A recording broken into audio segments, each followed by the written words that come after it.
Hi, everybody. Welcome to our USF DONS baseball season year in review.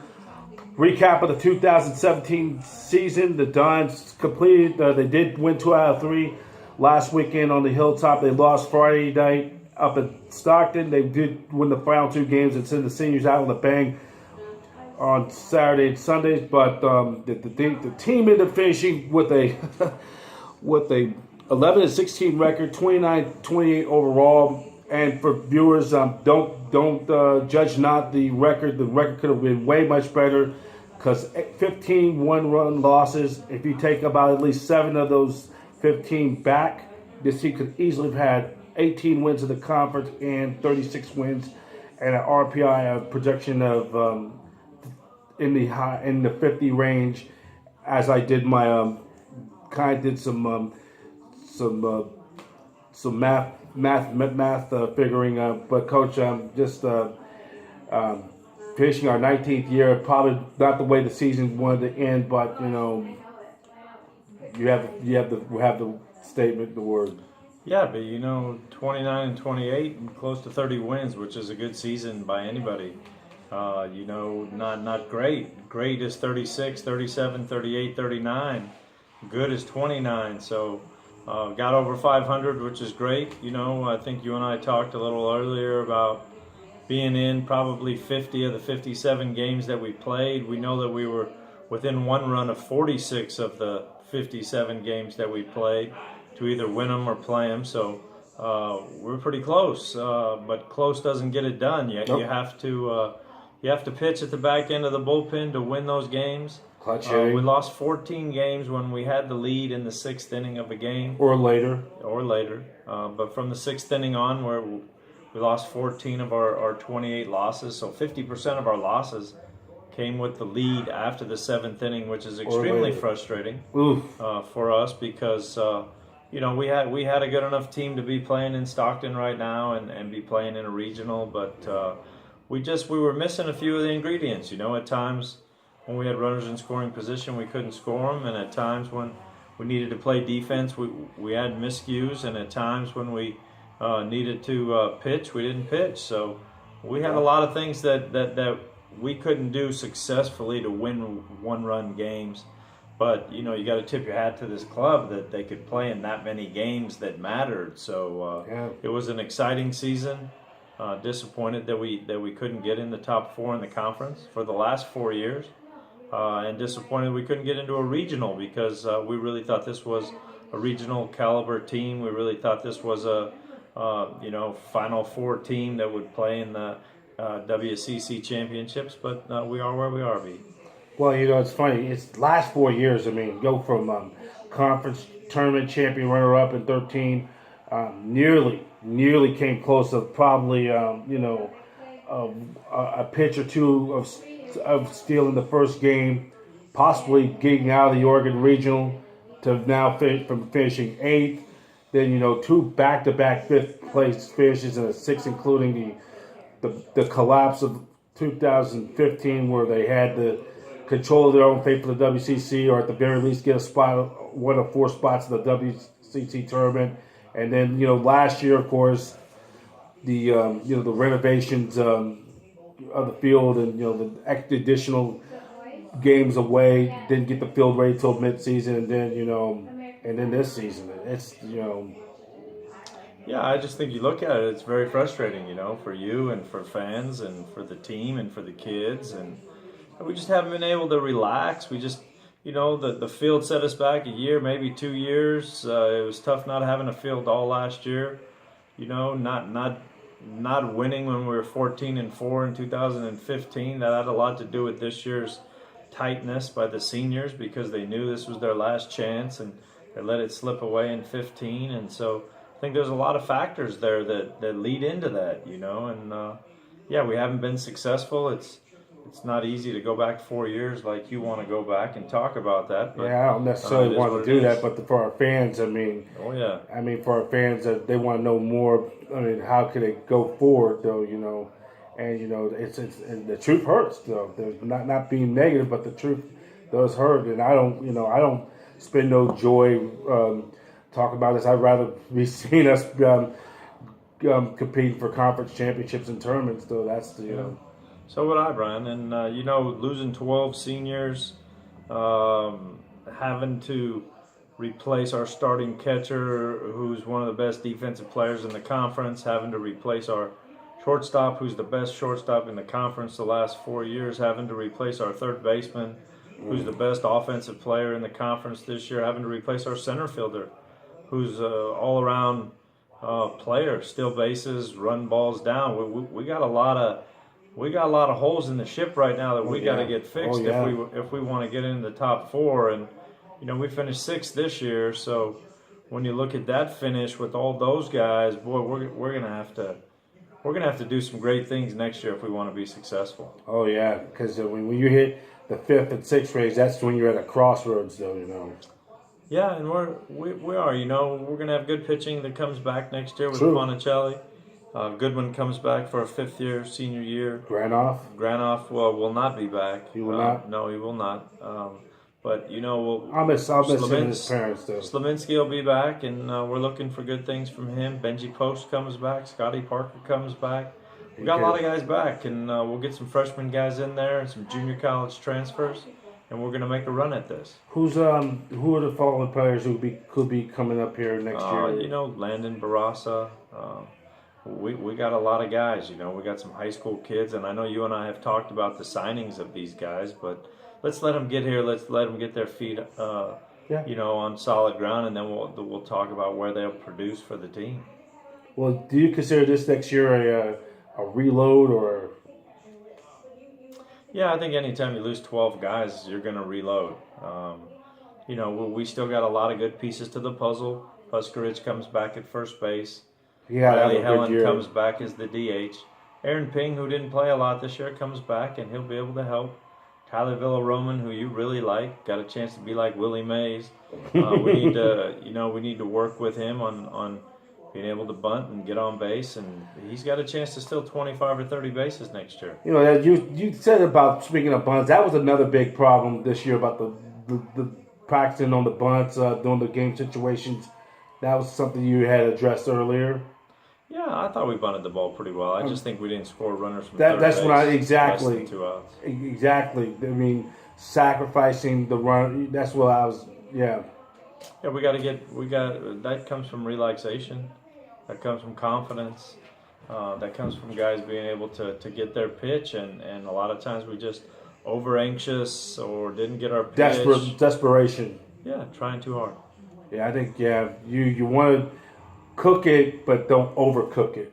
For sure. And then so now let's also how you like the WCC race this tournament. 4 of the 5 teams qualified for the tournament. The over 30 wins. That's about average about 33 wins. 33 wins of the four of the 5 qualifiers in the tournament. Even San Diego still have an outside shot to get in with their RPI. Yeah, I mean, the conference is strong. You look at 5 teams that go deep.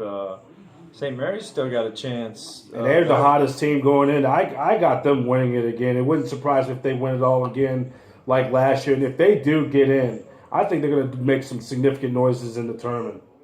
In the NCAA. St. Mary's is good. I think Gonzaga's got the best pitching.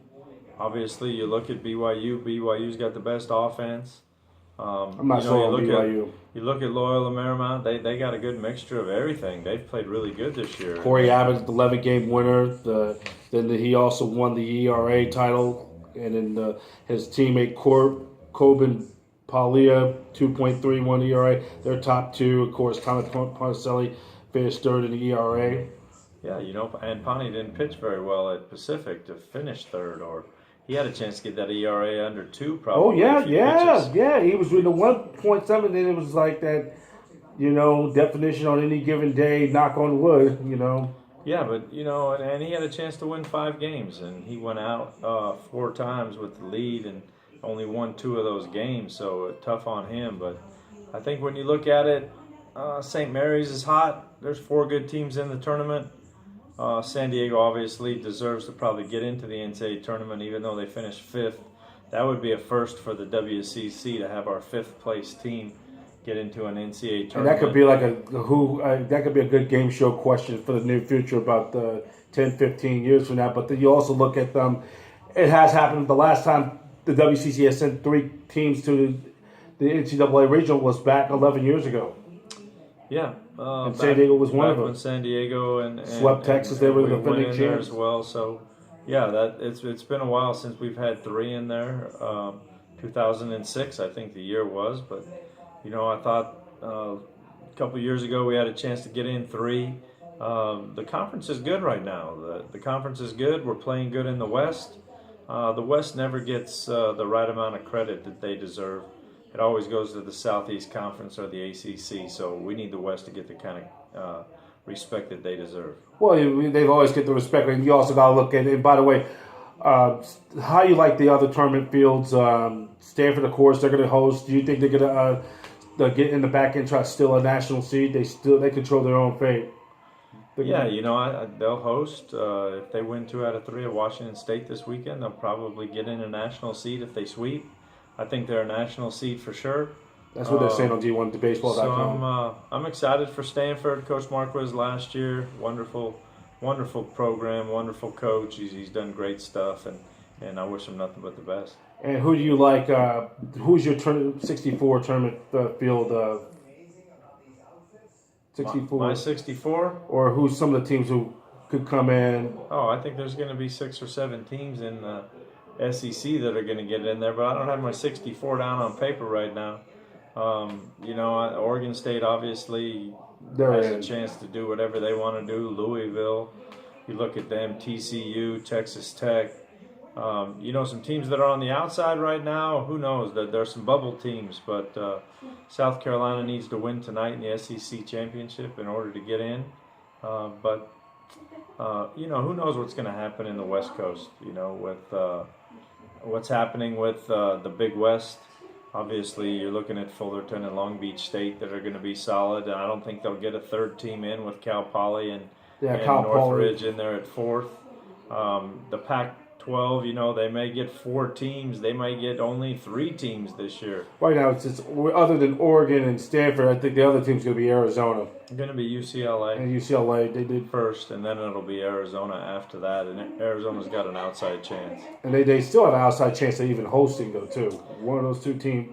Yeah, but the rest of the pack is down. ASU's way down, USC's down. First time in years they have a losing record. USC have missed. They're going to miss the tournament for now. I think for the 11th time in 12 years.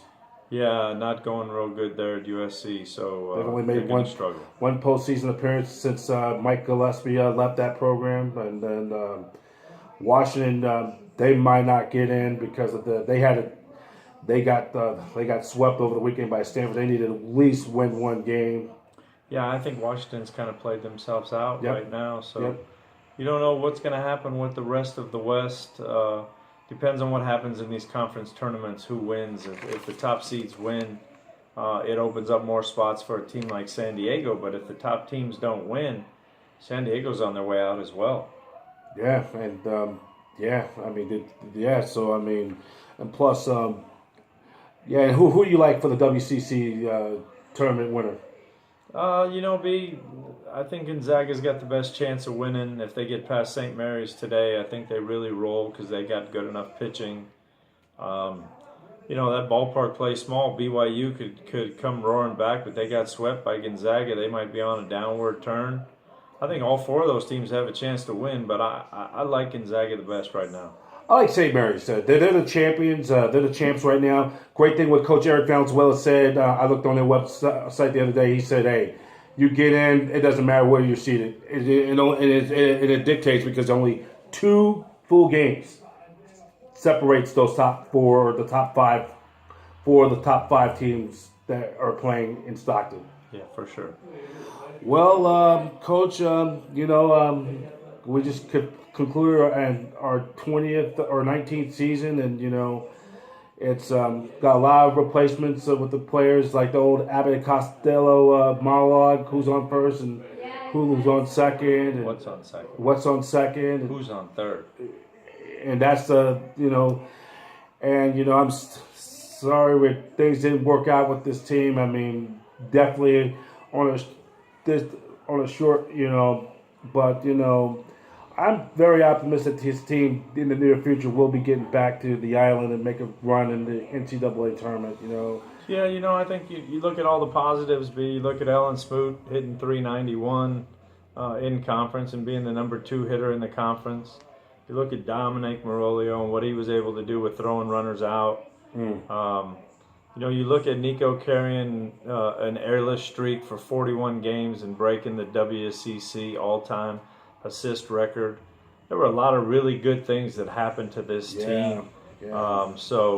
I think we'll take away the positives with those 3 guys. Alan Smoot was like George Brett the other night when George Brett was in his prime, shooting for 400.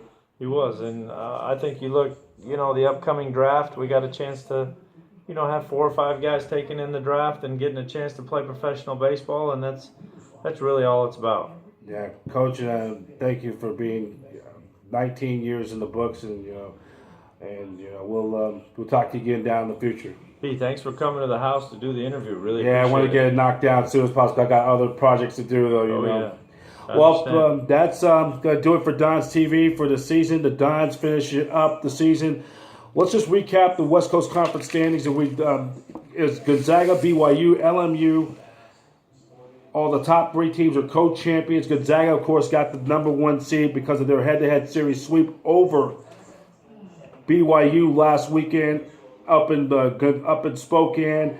Then you have LMU, and then it's LMU finishing ahead of BYU because of their head-to-head 2 out of 3.